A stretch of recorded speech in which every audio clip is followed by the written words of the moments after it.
Bueno, ante todo quisiera saludarlos a todos y a todas los participantes que nos acompañan esta tarde. Gracias por su presencia, gracias por su atención a tan grato evento. Y también quisiera agradecer muchísimo a la señora Ruth Sea Loaiza, directora del Congreso Iberoamericano de Flamenco. Un saludo muy cordial para usted hasta la ciudad del Cusco, el ombligo del mundo, la ciudad imperial.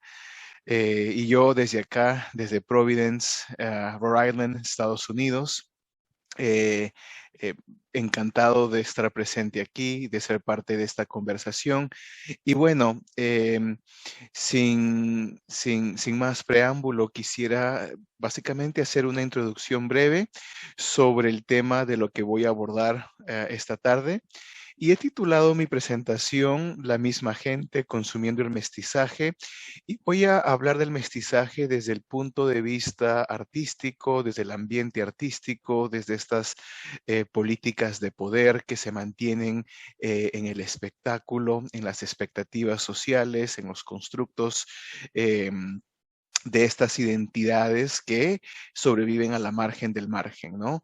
Entonces, voy a hacer un breve relato sobre el mestizaje, abarcando distintas problemáticas, distintas circulaciones y codificaciones de este mecanismo que es bastante racista, que nos deja estancados y que no nos deja avanzar, eh, porque se mantienen estas políticas de poder en donde se mantienen las preferencias por ciertas identidades sobre otras. Y bueno, mi nombre es Luis Paredes, soy antropólogo cultural y me dedico a la academia, soy profesor y hago la administración de educación superior en la Bridgewater State University, acá en el estado de Massachusetts, en Estados Unidos. Y bueno, también soy el autor del libro Perú Negro, Bailando Muchas Memorias, que salió temprano este año, en marzo-abril. Y bueno, si están interesados en conseguir el libro, muy pronto habrán más detalles sobre su venta. Y bueno, para empezar esta conversación, eh, quisiera empezar con una fotografía, y creo que una fotografía siempre dice 1000 palabras, siempre nos dice un poco más.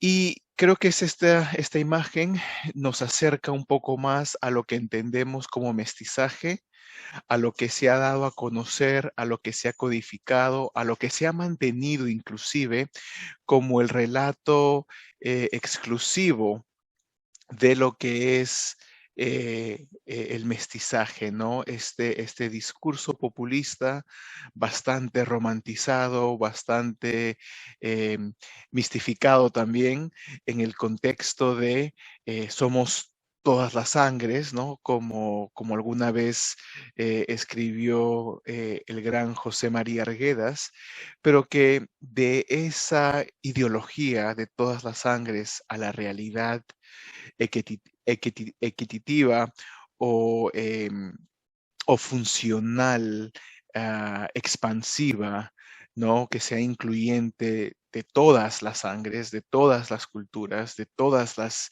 identidades minoritizadas que viven en el país, estaríamos hablando de distintas imágenes, de distintos discursos, de distintas narrativas, pero sabemos también que cuando hablamos de el mestizaje, del indigenismo también, por ejemplo, lo hacemos desde una forma muy particular, conveniente, de doble moral también, ¿no? Hablamos de estos pasados, de estas tradiciones, de estas conmemoraciones, desde un punto de partida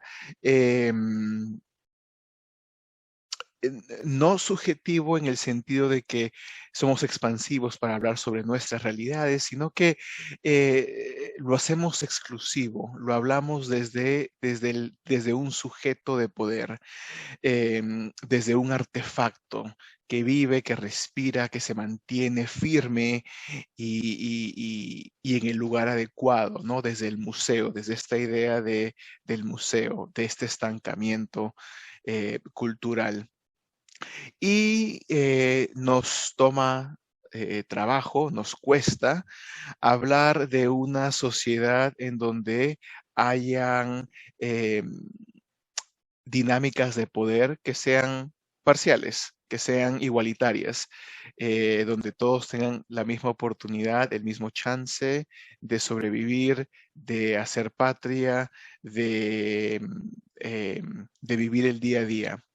Entonces, esta imagen, claro, nos hace entrever las distintas etnias, las distintas razas sociales que, que se cometen y que se hacen, ¿no? Que se convierten, que se transforman, que se crean en peruanidad, ¿no? Una peruanidad que se celebra ideológicamente con dotes muy nacionalistas, con dotes de discursos optimistas, pero en donde lamentablemente se quedan allí también estancadas, palabras estancadas, misiones, vulnerabilidades, opiniones que se quedan allí eh, como justificación al problema, pero no hablamos de la pragmática, no hablamos de cómo se verían ah, estas realidades si tendrían la misma oportunidad, el mismo poder, la misma plataforma de poder para existir y para coexistir también, ¿no? Que es también otro detalle muy importante de toda esta conversación. Y bueno, también creo que el bicentenario nos ha hecho digerir nuestra realidad, ¿no? Haciendo hincapié en los problemas sociales que abundan en el país, que son legados de estas jerarquías de políticas y de poder que han mantenido un cierto discurso eh, colectivista, sensacionalista muchas veces, que borra a muchas identidades del proceso de intervención o de hacerse parte de la nación, ¿no? Porque viven a la margen de la margen, como lo mencioné al principio. Y bueno, con esta imagen quiero dar pie a lo que se viene, a lo que voy a hablar. Voy a introducir o voy a repasar eh, algunos constructos teóricos para así guiar esta conversación y llegar hacia el performance y cómo los cuerpos que tienden a ser olvidados, marginados, discriminados, tienden a utilizar sus cuerpos como agentes para validar, para hacerse presencia, para hacerse producto de esta nación que llamamos Perú, ¿no? Y de toda esta amalgamación de culturas que llamamos peruanidad, entre comillas, ¿no? Porque la peruanidad también es exclusiva. No creo que es tan expansiva, pero sí exclusiva en que mantenemos ciertas figuras y ciertas caracterizaciones y preferencias culturales y sociales. Bueno, voy a empezar con el gran José María Arguedas, con una de sus obras maestras, creo la obra maestra de Arguedas, Todas las Sangres, y voy a citar estas dos citas que creo que amplían el propósito de esta conversación, el propósito de lo que estamos haciendo, y bueno, las voy a leer. Cuanto yo viví en la niñez, en los dolores que se me contagiaron en la infancia, siguen influyendo de manera muy poderosa en cuanto pienso y en todo lo que siento como miembro de la sociedad. Fin de cita. Abro la siguiente cita. El hombre hace la literatura y después la literatura contribuye a modelar al hombre. Las artes forman la médula de un país, rigen al ser humano, su propia libertad, la más alta y absoluta es posible, y los frutos de ella llevan el sello desde lo antiguo, de la obra de los predecesores, cuando estos han existido. Entonces creo que estas dos citas nos hablan, ¿no? Nos hablan de lo que es importante. Y también quisiera hacer una interrupción aquí, ¿no? María Arguedas habla del hombre, hace la literatura, pero también hablemos de la mujer, ¿no?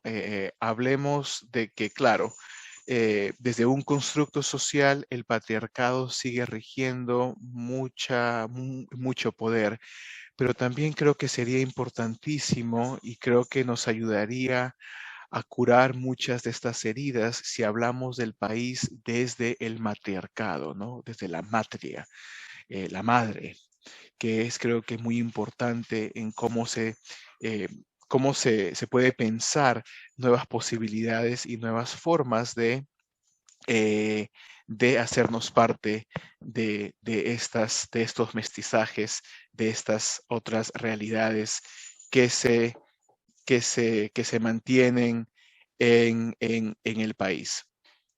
Entonces, bueno, vamos a seguir.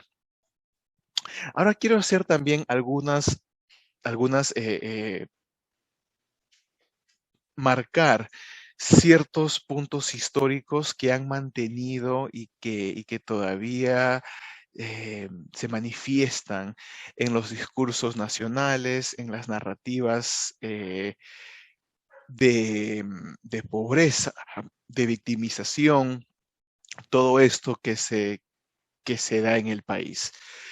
Y bueno, dentro de estas narrativas del mestizaje, las comunidades indígenas y negras se han reducido a estereotipos racistas y han sufrido las consecuencias de las disparidades sociales. Y claro, esto es un claro legado del colonialismo, ¿no? De esta pirámide social en donde los negros y las personas indígenas se mantenían en este núcleo exclusivo, a la margen de todo lo que era permisible en ese entonces.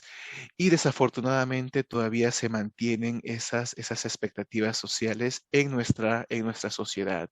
Y lo podemos ver en distintos puntos.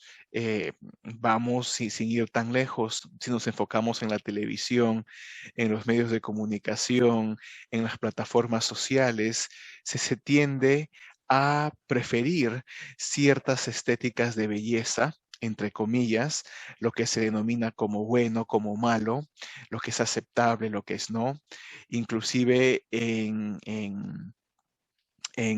la justicia, en cómo se imparte la justicia, en cómo, en quienes reciben trabajo por la tez de su piel, ¿no? Todavía se mantienen estas normas, estas justificaciones bastante racistas, bastante eh, eh, eh, eh, poderosas en el sentido de que mantienen, ¿no? Mantienen el racismo, este racismo silencioso, como lo llama la gran antropóloga peruana Marisol de la Cadena, ¿no? Este racismo silencioso que se mantiene en el país y donde, y donde todavía se utilizan para circular estas justificaciones del por qué el país no avanza, ¿no? Todavía se les atribuye a estas comunidades eh, lo barbarie del país. Los antropólogos Fernando Fuensalida, Volmar y Enrique Mayer sostienen un factor psicológico en la mente de los oprimidos que ha contribuido a los estereotipos y posteriormente a la marginación de indígenas, negros y mestizos. Y claro, Si hablamos de un proceso que tiene más de 500 años, ¿no? La colonización, claro, supuestamente finalizó con la independencia de los países, pero sabemos que la colonización es la matriz, es la raíz de muchos de nuestros problemas hoy por hoy en la modernidad. Y, eh, y en este proceso de más de 500 años, al ser oprimido por tantísimos años, claro que va a producir una codificación psicológica que va a contribuir a la ansiedad, a la depresión, a la falta de autoestima, una completa fórmula psicológica para arrebatarle a cualquier persona de su humanidad. Entonces, esto es muy importante, usualmente no lo hablamos como tema importante, pero deberíamos hablar sobre la psicología del ser humano, sobre la salud mental y cómo el racismo sigue afectando a estas comunidades, a estas posibilidades. Esta marginación se centra en la oposición binaria de raza establecida durante el periodo colonial, ¿no? Bajo este dualismo, el país ha tratado con la imagen del conquistador, ¿no? De este ser europeo, de esta idea también bastante absurda y retrógrada de que el europeo es mejor, de que el europeo es, no, es blanco, ¿no? Sobre todas las cosas, ¿no? Tiene civilización. Y al opuesto tenemos al otro, ¿no? Que es el indígena, que es la representación de la barbarie, la representación del atraso cultural, político, social, económico del país, ¿no? Y la lucha entre estas dos razas, y miren que pongo razas entre comillas, ¿no? Opuestas, dio lugar a este mestizaje cotidiano, contemporáneo, como lo conocemos hoy por hoy, como lo hemos definido, como lo seguimos definiendo, porque políticamente hablar del mestizaje invisibiliza problemas contundentes, problemas que todavía se mantienen en el país.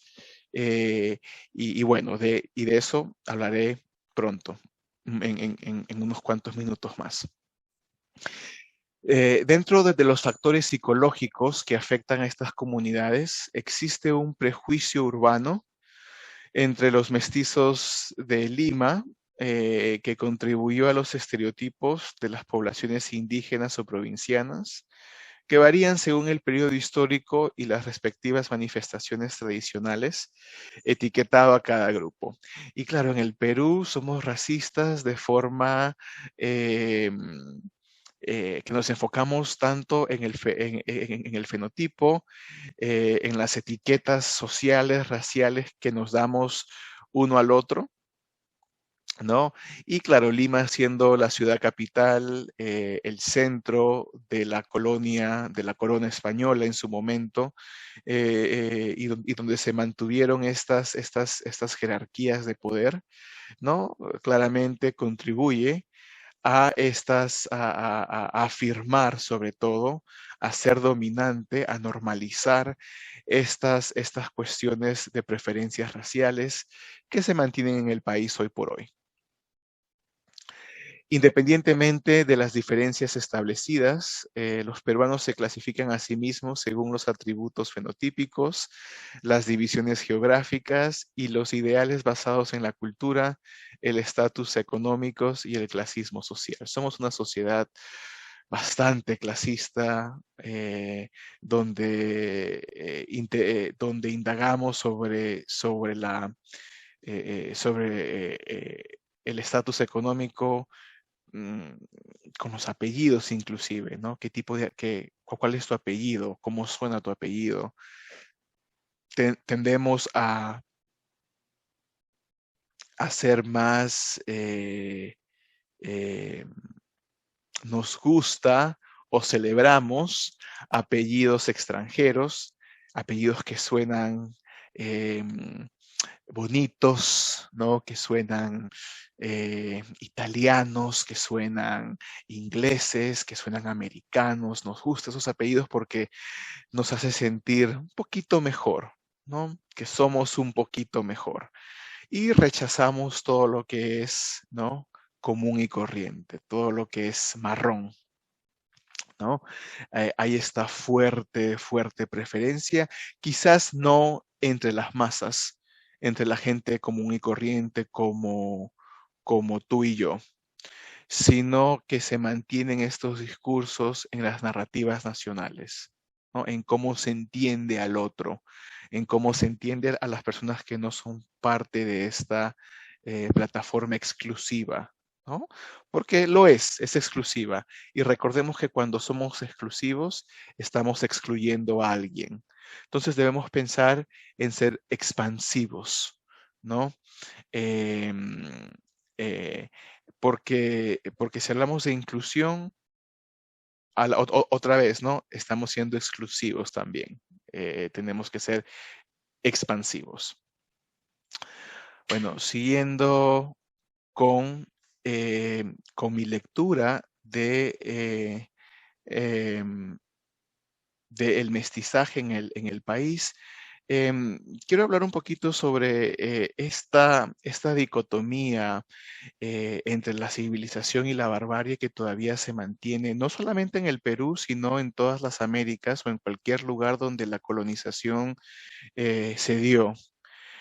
Y lo vemos en distintos periodos históricos, en distintas geografías, estas jerarquías de poder se mantienen, ¿no? Y hoy por hoy el capitalismo nos acerca quizás un poco más a este proceso de lo terrible que es la colonización, lo terrible de cómo se mantienen estas jerarquías de poder y lo que hace y lo que no hace también y lo muchísimo que no hace, ¿no? Bueno, Alejandro de Ustúa, filósofo y miembro del canon literario peruano, conocido como Generación del 900, explicó con franqueza llena de perjuicio el concepto mestizo peruano como eh, engendrado por el indio en su periodo de desilusión moral y por el español en su era de decadencia. El mestizo ha heredado los defectos de ambos sin conservar las virtudes de ninguno. Esta mezcla ha sido fatal para nuestra cultura nacional. Todo el progreso de la civilización ha sido insuficiente para purificar la conciencia nacional de la infección producida por los gérmenes de progenitores en completa decadencia. Ahora, vamos, hay gente que justifica a estos pensadores, a estos académicos, y lo justifica con este simple hecho. Esto se escribió hace 100 años, esto se escribió en la década pasada, el país era distinto, el país sigue siendo igual, el país no ha cambiado mucho. Lo que se sigue manteniendo son estas ideologías de poder, este racismo que se engendra en estos discursos y que se normalizan y que se han normalizado con el tiempo y que hoy por hoy todavía siguen jodiendo la estabilidad estructural, los pilares del país, de cómo se deberían de manifestar estas ideologías de expansión para que todos tengan las mismas oportunidades. Entonces, ahora estamos hablando de esta realidad, ¿no? Que se anclan, que se hacen parte del producto nacionalista, donde nos convertimos en personas exclusivas, donde escogemos, donde nos preocupamos por conservar ciertas ideologías en vez de otras. Y bueno, vamos continuando con la presentación. Ahora, quiero también hablar sobre el Gran Mariátegui, ¿no? Ah, ah, vamos a,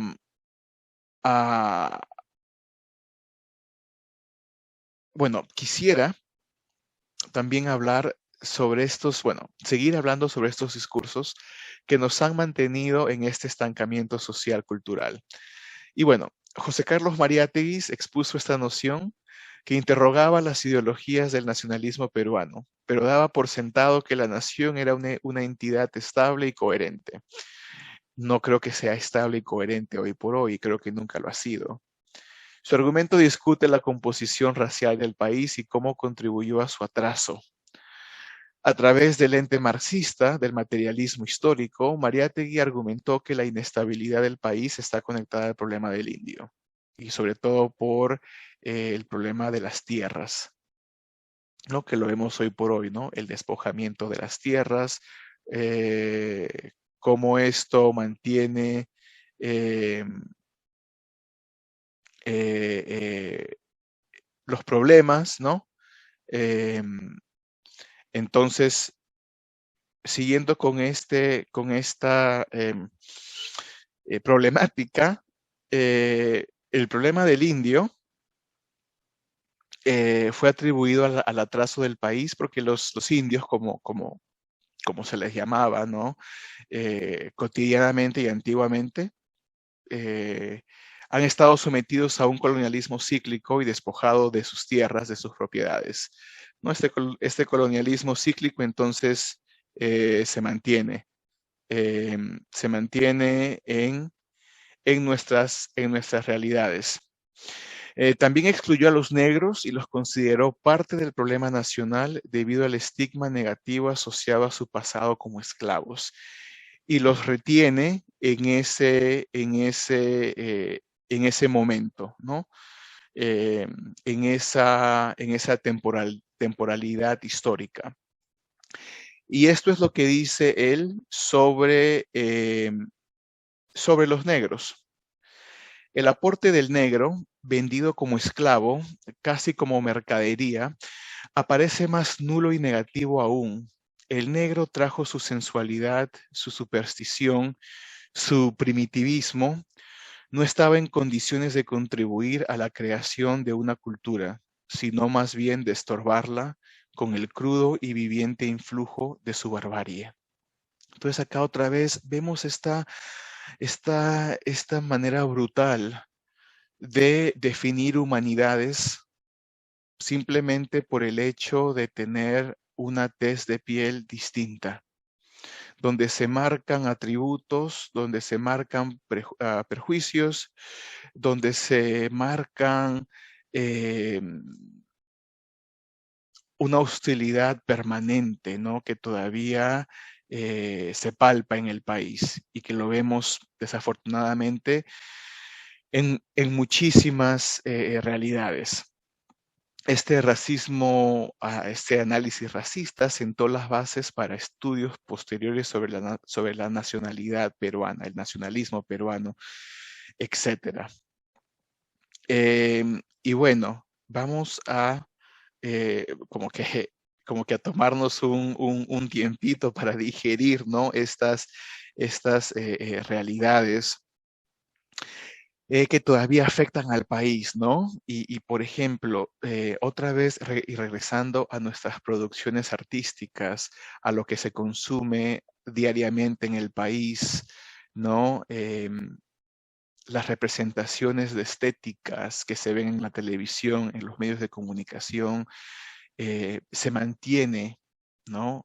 Una preferencia, ¿no? Una preferencia por la blancura sobre todo. Esta idea dominante que se le atribuye civilización, que se le atribuye porvenir, que si somos así vamos a ser un mejor país, donde es bastante penoso además. Les cuento rápidamente, cuando me encontraba en Lima, esto que el año 2014, era fines del 2014, principios de diciembre, me acuerdo, estaba con mi abuela haciendo compras en el mercado central de Independencia, en Lima, del distrito de Independencia. Y justo al costado, separado por una reja, está este centro comercial, no, que desde afuera se le ve muy lujoso, eh, Y, y, y bueno, en esa, um, en esa realidad penosa, la mía, y también creo la de mi abuela, porque creo que todavía a su avanzada edad se da cuenta de lo problemático que todo esto es y cómo también ha contribuido a sus prejuicios. Pero bueno, en esta inmensa pancarta, en esta gran, ¿no?, pancarta anunciativa, se veían, me acuerdo que eran 3 niñas jugando en la nieve, con pelo rubio, abundante pelo rubio, ojos azules, eh, y a mi costado, a mi alrededor, niños que se parecían a mí, niños con mi color de piel, niños con toda la peruanidad encima, ¿no? A color de piel, eh, extraviados en su propio país, por decirlo y de esa manera, extraviados, eh, fuera de esta realidad, no hecho partes de esta realidad, sobre todo sobre la celebración de las fiestas de fin de año, ¿no? Donde aparecen estas 3 niñas como si fueran peruanas. Claro que en Perú existe gente blanca, pero son la minoría y quizás la gente con más poder. Y de ahí arranca todo este fenómeno, ¿no? Todo este problema. Eh, pero eso fue muy penoso para mí, ¿no? Ver esta realidad de cómo el peruano mismo trata su realidad, eh, con estos anuncios blanquistas, por llamarlos de esa manera. Acá también otra fotografía, quiero que la vean, que la gocen, que la palpen, que la sientan. Así es como nos vemos la mayoría de peruanos, así es como somos. Somos marrones, somos orgullosos de resistir a toda esta opresión, a toda esta discriminación que es intencional, que es barbárica, que es lamentablemente justificada, eh, se le da razonamiento y bueno, eh, con esta foto quiero como que, ¿no? Hacer una pequeña pausa, una pequeña invitación a que pensemos en cómo estas ideologías del mestizaje eh, nos siguen manteniendo en una posición de inferioridad. Bueno, continuando con raza y nación, eh, desde este adoctrinamiento colonial de los peruanos, la narrativa dominante ha girado en torno a un tipo específico de mestizaje basado en la mezcla indio-europea. Como señaló el gran pensador peruano Aníbal Quijano, la idea de raza en América Latina fue aceptada por los conquistadores como el principal elemento fundacional de las relaciones de dominación que impuso la conquista y que todavía se mantienen. El mestizaje peruano se postula sobre esta llamada colonialidad de poder, también por Quijano, y ha producido la dicotomía o dualismo que fomenta la diferencia preocupante entre las ideas del conquistador civilizado y el indio bárbaro, que todavía nos mantienen en este estancamiento social, ¿no? Sociocultural, político. Y si pensamos un poquito más en lo que acaba de suceder con las elecciones, con estas últimas elecciones, ahora no estoy defendiendo ninguna ideología de política. Creo que todas son problemáticas, todas tienen problemas, ninguna tienden a fijarse en lo orgánico, en el problema orgánico que se mantiene todavía en el país. Todas son ideologías que mantienen exclusividades de poder. Ahora, no estoy defendiendo a ningún partido político porque ninguno me importa ni me interesa.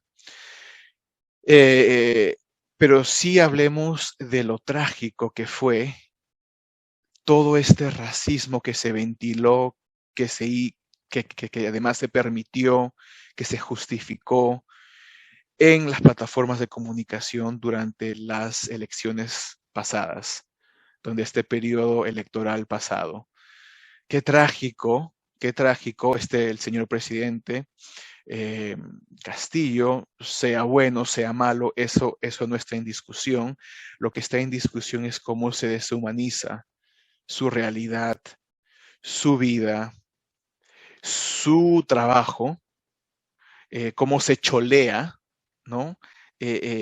A estas humanidades porque no nos conviene, porque desde la burocracia, desde la posición de poder económica, no nos conviene una persona, entre comillas, así como él, así, ¿no? Entonces, hablemos de cómo se repiten y cómo se mantienen estas ideologías de poder en el país, que causan muchísimo problema, muchísimo atraso sobre todo. El sociólogo peruano Gonzalo Portocarrero,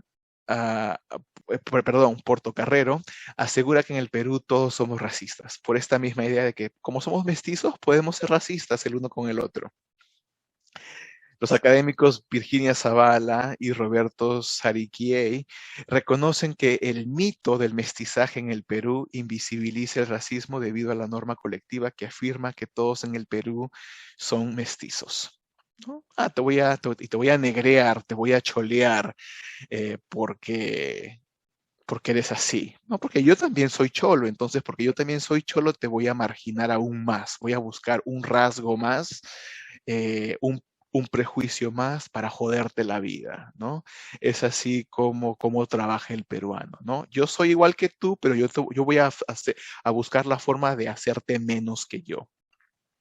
Y esto lo vemos reproduciéndose de forma vulgar en los en los programas de comedia, supuesta comedia, que de comedia para mí no tienen nada, pero lo vemos, lo palpamos en estos programas disque de comedia, donde se mantienen estas regulaciones racistas. Bueno, vamos a hacer un poquito, ¿no? Ya hablamos sobre el contexto del mestizaje, pero quiero hacer hincapié en algunos agentes que todavía se manifiestan en el país, ¿no? Historiando los agentes, la colonialidad del poder, según Quijano, ¿no? Que nos mantienen en este espectro de poder, ¿no? Al no poder ser completamente parte de, porque estamos viviendo desde lo restrictivo, desde el constructo del otro, con lo que nos ofrece o nos deja la colonia. El colonialismo y sus legados, ya que lo palpamos todavía. Preferencia por la blancura, sobre todo en las estéticas de belleza, el estrato social, identidades minoritizadas, siempre por debajo de los demás. Hablamos sobre todo de las poblaciones indígenas, nativas y de la población afroperuana, ¿no? Deshumanizados y recreados como monstruos dóciles de trabajo laboral y doméstico, y se les atribuye el atraso del país. Son exotizados, reducidos, bestializados y consumidos. Se les consume desde el punto de vista cultural, folclórico, pero más allá de estas plataformas, no los queremos como parte de nuestra cotidianidad, ¿no? Nos fastidia, nos molesta, nos abrumen. El cuerpo objetivado como su único agente para validarse y representado. Entonces, regresando al folclore, regresando al performance, regresando a lo artístico, estos cuerpos tienden a utilizar, estas personas tienden a utilizar sus cuerpos como agentes para insertarse en estas narrativas donde sus voces han sido invisibilizadas, han sido silenciadas, por muchísimo tiempo. Entonces el arte les permite insertarse en estos discursos. Y bueno, creo que una forma de mantener estas ideologías es perdón, de no mantener estas ideologías, de interrumpirlas más que todo, es con un proceso de descolonización, de descolonizarnos, ¿no? Humanizar como individuos, como cualquier otra persona y no como un objeto a todos. Todos somos parte íntegras del proceso del mestizaje que todavía se siguen dando en el país.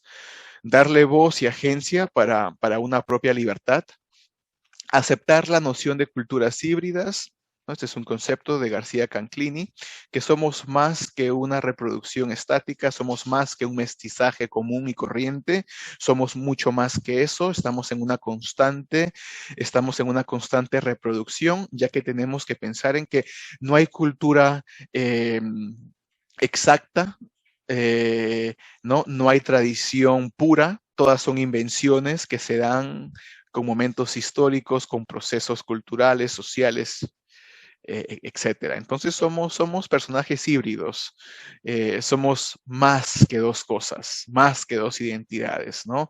Somos identidades interseccionales, donde nos podemos ver de distintas formas, con distintas oportunidades y complejos y problemas también.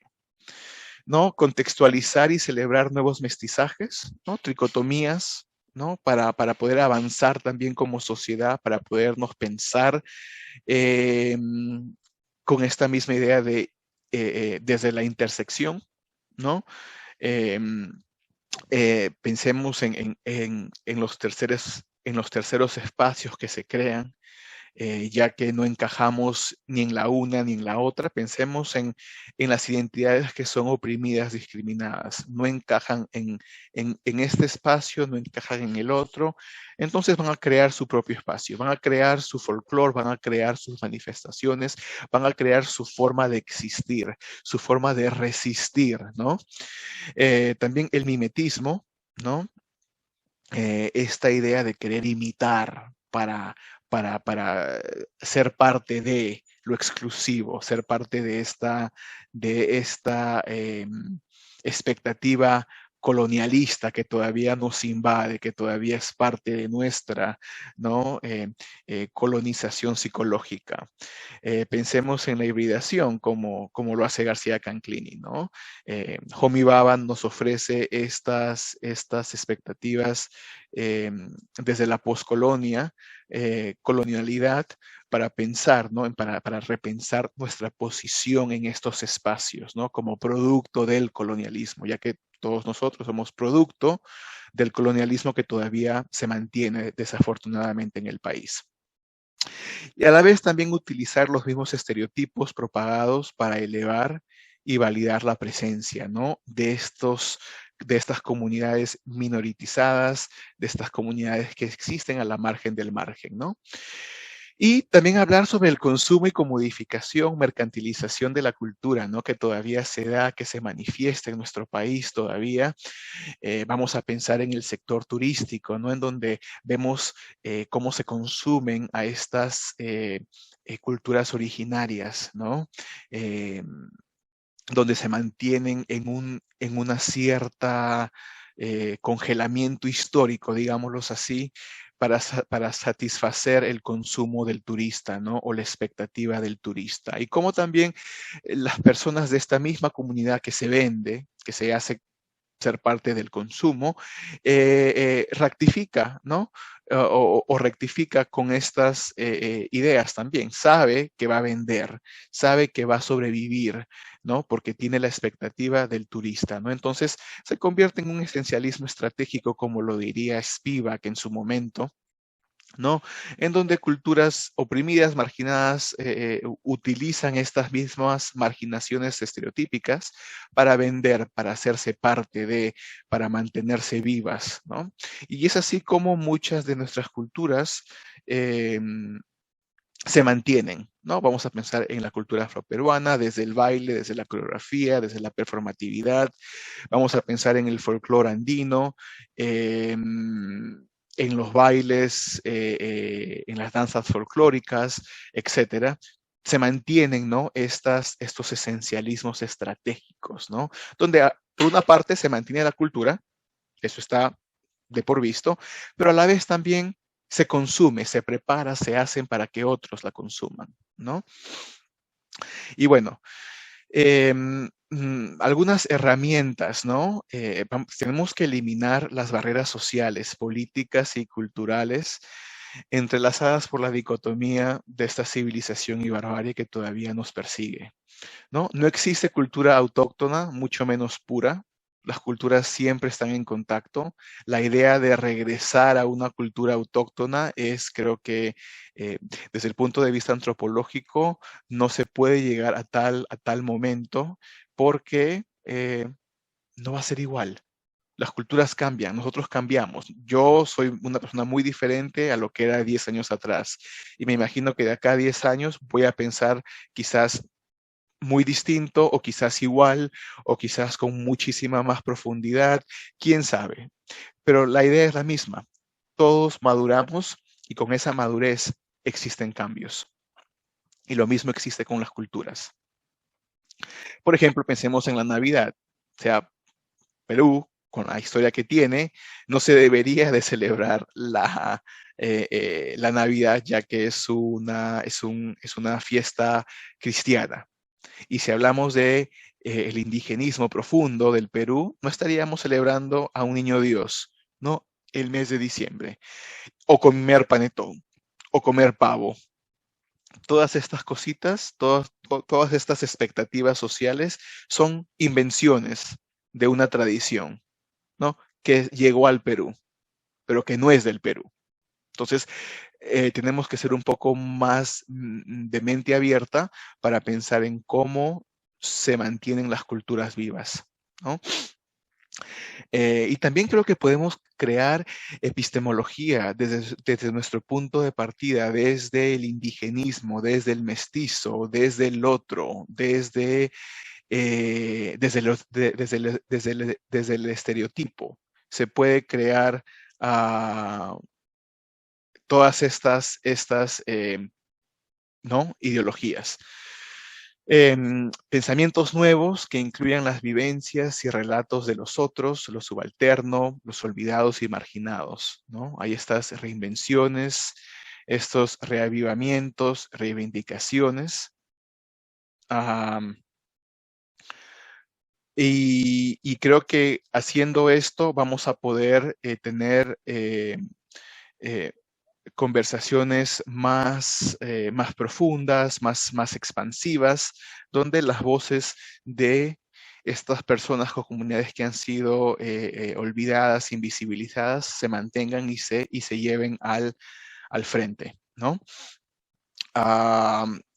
Y bueno, para concluir esta pequeña reseña, mi lectura de este estancamiento que nos da el mestizaje, quiero hablar rápidamente sobre el cuerpo negro, para ampliar un poquito quizás cómo esto se mantiene, ¿no? En el ambiente artístico. Entonces,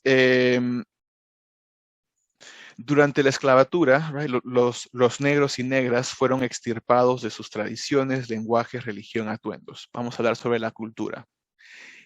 Dado esto, crean nuevas culturas, crean nuevas manifestaciones, ¿no? Crean la afroperuanidad, crean lo que hoy por hoy conocemos como afroperuanos. Y claro, eso no es algo exclusivo que se da con el momento histórico, sino que también se dan con prestaciones culturales que se dan en los años 60, donde se institucionalizan estos grupos artísticos, estas artes afroperuanas, estas artes negras peruanas. Entonces, todo es un proceso, ¿verdad? Pero también en este proceso histórico los negros han sido marginados, han sido vistos como, bueno, si vamos a lo que Mariátegui dijo sobre ellos, se mantiene ese legado todavía, ¿no? Y se les atribuye ciertos estereotipos que por una parte es válido, pero por otra no es la realidad absoluta.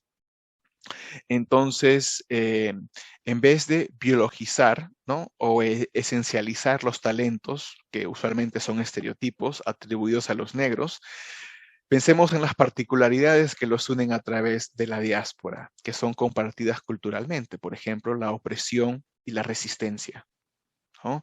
El racismo es algo que se comparte por las culturas negras del planeta. Y la resistencia también. Es algo que es, es parte íntegra de su realidad, de su humanidad. Estas particularidades se basan en el cuerpo como fuente de retención y transmisión de información, o también conocido como memorias ancestrales, como lo sostuvo Victoria Santa Cruz en su momento, ¿no? Entonces la danza sirve como una metodología rítmica de obediencia, de disciplina, de castigo además. Se ve la percusión, la oralidad y cómo estas manifestaciones crean identidad, crean otra realidad, otra vivencia que se da en el país. Entonces vemos aquí cómo este proceso, ¿no? Narra el mestizaje, narra otras formas de pensar en la peruanidad, ¿no? Entonces, con esto quisiera, ¿no?, invitarlos a todos ustedes a que piensen en las realidades cotidianas, en la realidad individualista también, en las políticas de identidad y cómo estas mismas identidades tratan eh, de no ahogarse, pero siguen nadando, siguen tratando de, mm, de mantenerse vivas, siguen luchando para que sus voces y sus realidades sean parte del constructo nacional, de la narrativa nacional, ¿no? Entonces creo que en el Bicentenario y pensándolo hacia un futuro, pensando en un futuro, tenemos que pensar en las realidades de todos, regresando a todas las sangres, como nos dijo José Carlos, no José Carlos Mariátegui, José María Arguedas, perdón. Eh, entonces, quiero dejarlos con ese pensamiento, ¿no? Somos más de una definición, somos más de este planteamiento cultural que viene desde la colonia.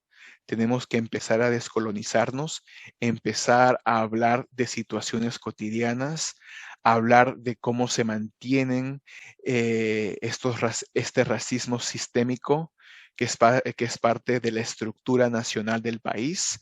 Tenemos que hacer intervenciones sociales, políticas, culturales y tenemos que interrumpir estos discursos que causan mucho daño, que causan mucha división y que no nos dejan avanzar como país. Espero que esta ponencia, esta pequeña ponencia, muy corta ponencia, haya sido de su agrado, haya quizás propuesto nuevas perspectivas o quizás no de cómo se deben de pensar estas realidades. Y bueno, otra vez quisiera agradecerle de forma muy grata a la señora Ruth Sea Loaiza por la invitación, la directora del Congreso Iberoamericano de Flamenco. Yo de mi parte agradezco a todos ustedes por su atención y nada, espero que el destino nos encuentre otra vez. Y de mi parte, gracias a todos y a todas. Eh, un feliz día para todos y continuemos con esta lucha, continuemos con la resistencia. Tratemos de construir un país donde todos tengan la misma oportunidad de ser alguien, de tener las mismas oportunidades y de lograr ser feliz. Bueno, me despido, ha sido un placer y hablamos prontamente. Hasta luego.